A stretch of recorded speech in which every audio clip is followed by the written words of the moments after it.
Welcome back to the St. John's Speed Shop, fellow modelers. The 65 Comet is finished. I'm waiting for the second coat of clear to dry. So that's shuffled off to the side for a bit. And I figured, what the hell, pull something else off the shelf to show you guys. This is the 87 scale or HO scale Lifelike General Store. This kit's been in production by one company or another forever. I had this one on my layout as a kid 40 years ago. I got another one on my layout now. This is one I had in the stash. I got bored one day and decided to do something different. So I picked up some sheet styrene for a base from the local hobby shop, built, painted this, and well, that's about it. Added some trees, shrubs, a bit of spare track I had from a layout I never built until recently, just for fun. Just goofing around, wanting to build and paint something different. And so I yanked this out of a dusty old box. I gotta say, this is a good way to practice for building a model railroad, if that's what you want to do, because you can learn a lot from building these little dials like this, like putting grass or dirt down. I would highly recommend painting a base color first, green or brown. Doesn't have to be the perfect matching shade, because I found out that once you put the grass or the little dirt down, sometimes the styrene base would show through. So that was a pain trying to touch that up, because all this stuff would just clog up the brush as you're trying to add glue. So after that, I decided base coat first, something that's similar to the material you're putting down, and that takes care of that problem. It works out real well. But it's a lot of, even if you're not into a model railroad, building something like this is a lot of fun. It's, it takes you out of your comfort zone. It's completely different.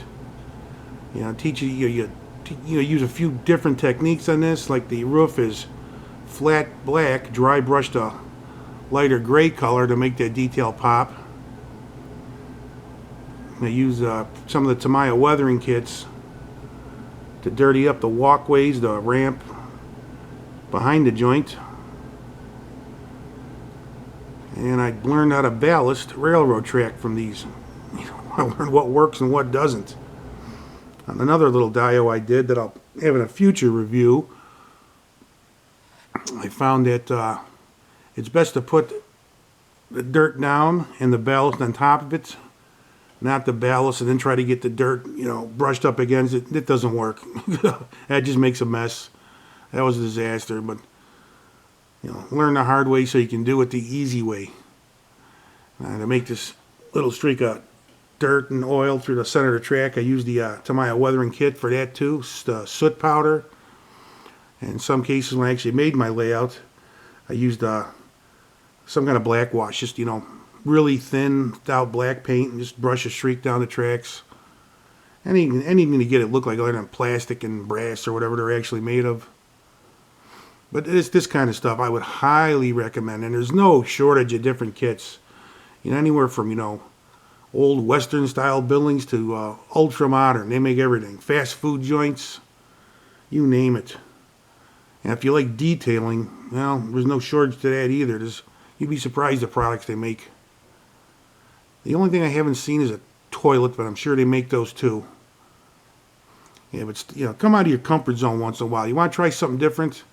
One of these railroad buildings, I'd highly recommend. They're a lot of fun. Just something like this. Doesn't take up much space on the shelf, and it's just a lot of fun. If I gotta install, if I gotta make my own windows for a car, as long as they're relatively flat, I don't worry about that anymore, because I've done hundreds of them. For kits like this that don't come with clear plastic for windows. You gotta make them out of whatever you can get your hands on. But something like this is a lot of fun. I would highly recommend it. to anybody that likes building and painting plastic kits. This was a blast, and there's no shortage of stuff to detail them. I figured I'd just throw this out there, give you guys something to watch while the clear coat on the Mercury dries. I'm going to go upload this vid. You guys have a good one, and I'll see you tomorrow night with the finished Mercury Comet. With that, have a good one, and I'm out of here.